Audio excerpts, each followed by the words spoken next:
Welcome to October. Before we start, I would just like to thank everyone who takes time out to watch my videos. I really appreciate all the support. And with that said, let's jump into October's selection of indie games. First up, we have Dotage, a survival city builder that tasks you with creating a village that can withstand the apocalypse. Featuring turn-based gameplay, each turn you must build the structures necessary to help your village thrive, and make sure you are putting your workers in the correct places as you grow crops, herd sheep, and create offspring.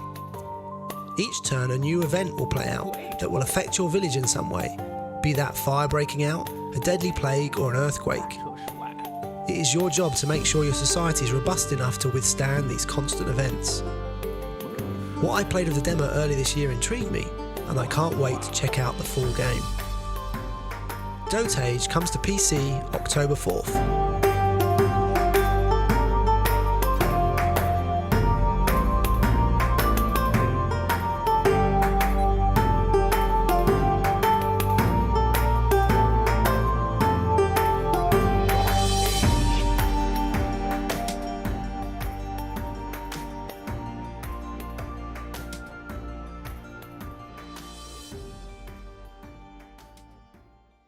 A Tiny Sticker Tale is a game that reminds me a bit of Scribblenauts, but instead of drawing solutions to puzzles, you are using stickers.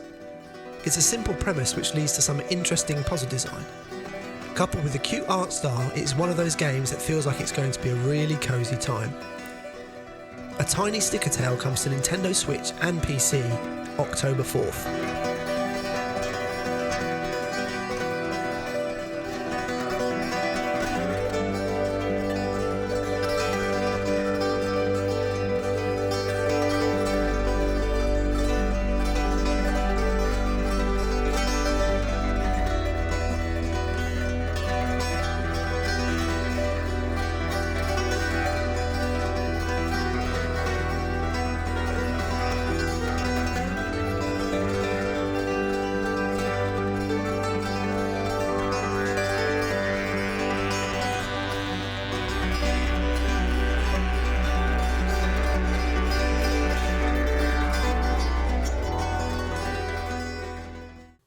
Next, we have Kingdom Shell, a 2D platformer that promises an atmospheric story and some pretty pixel art. You take on the role of Elias, whose goal is to save the kingdom from the horde of nightmarish creatures who have invaded the land after the destruction of the magic shell that protects the kingdom. It seems like it follows the genre standards pretty closely, but I am always a sucker for pretty looking pixel art games of this nature. Kingdom Shell comes to PC October 5th.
The Bloodline is an open-world, free-form RPG that lets you play the game however you see fit, much like a similar title from last year, Gadonia. Much like that title, it takes inspiration from the early Elder Scrolls games, giving you free reign over how you build your character, with levels increasing the more you use a skill and total freedom in how you adventure. With over 500 skills to unlock and hundreds of weapons, it sounds like it's going for a much larger experience than Gadonia was, which is understandable as that game was made by just one person. It's certainly ambitious, and hopefully the developers can pull it off. The Bloodline comes to Steam Early Access October 5th. Ready the world. Do whatever it takes.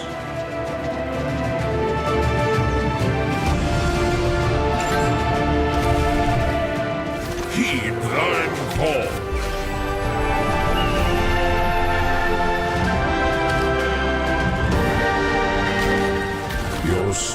is not written in stone, but in blood.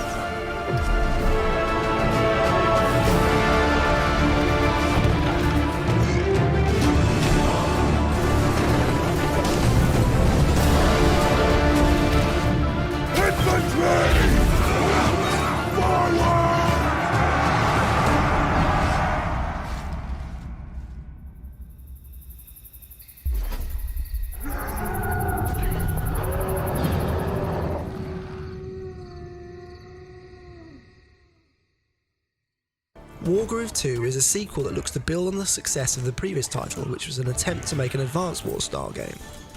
This time the setting moves to that of pirates, which I think helps it pop more than the staid medieval setting of the first game. Among changes to the combat, some of the biggest differences are the addition of a roguelike mode and the ability to create your own cutscenes and campaigns in the editor. Evolution more than revolution then, but this sequel is shaping up to be pretty good. Wargroove 2 comes to Nintendo Switch and PC October 5th.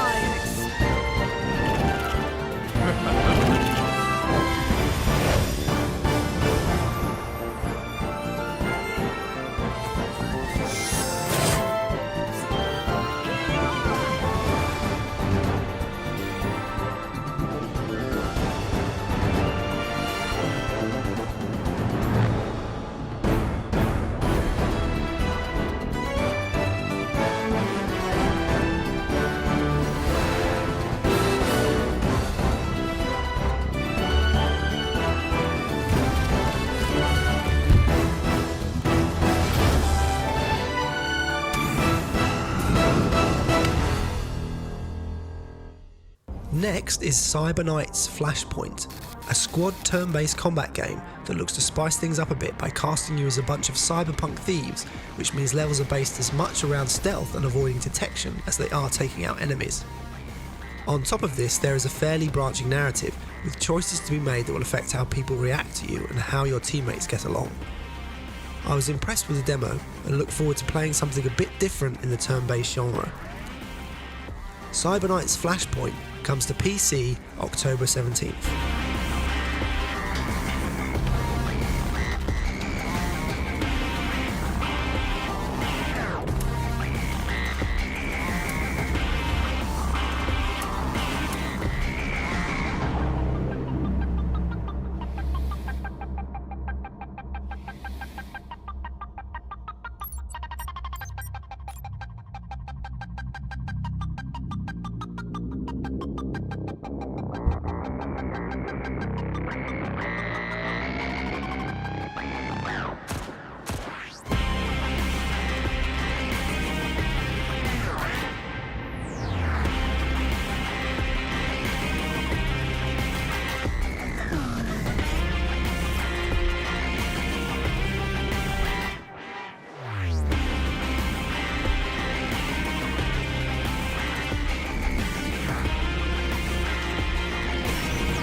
Dreadhunter is a top-down shooter RPG that is sort of Diablo with guns, as reductive as that is. Levels are auto-generated each time you enter, and you will get powerful loot as you kill enemies and new abilities to help you survive and take on bigger bounties. I think there is space within the RPG genre for a good shooter-based loot game, but it will come down to how tight the combat feels. So let's hope that Dreadhunter can deliver on that. Dreadhunter comes to Steam Early Access October 18th.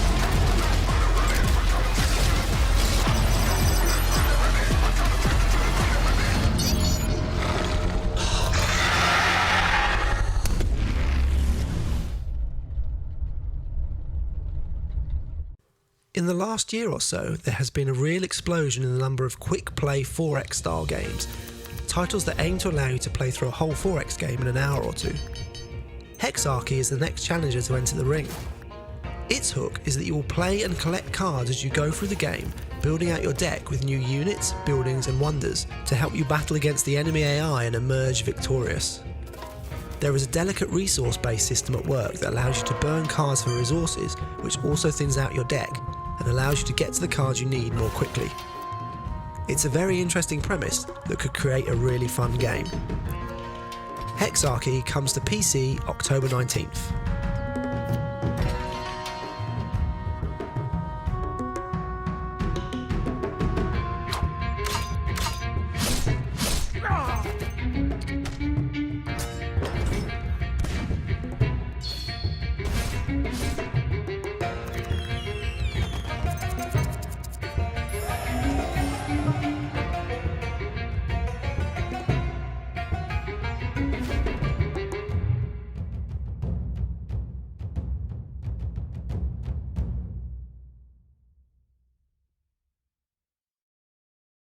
Our penultimate game for October is a title that perhaps wishes Baldur's Gate 3 didn't exist.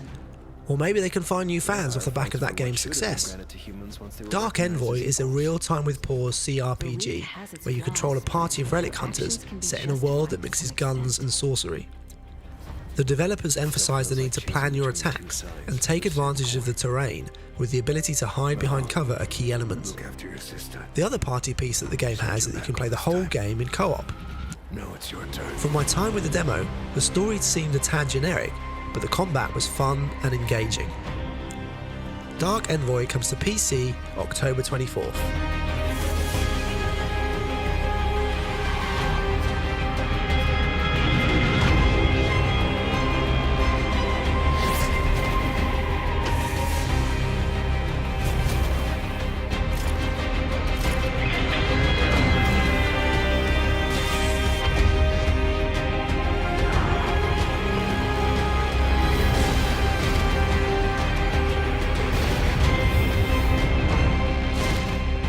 Is it alive?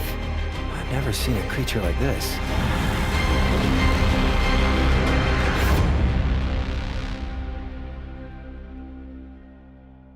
Finally for October we have Jusant, my pick of the month. Ever since this was announced, I have been looking forward to getting my hands on this title. A puzzle climbing game, Jusant asks you to use the tools at your disposal to climb an immeasurably tall tower. As you climb, you'll go through various biomes and discover more about the tower's past. With various different paths up and the ability to go at your own pace, this title gives off very strong chill vibes. Being from one of my favourite developers, Dotage, I was already on board, but putting that aside, the game itself looks like it will be a real pleasure. Jusant comes to PC, PlayStation 5 and the Xbox series of consoles October 31st.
And that's a wrap for October. Generally a strong month for games across the spectrum, the indie scene once again represents. I hope you enjoyed the video, and if you did, please consider liking and subscribing, maybe leave a comment about which title you're most looking forward to. Thanks for watching, and I'll see you again next time.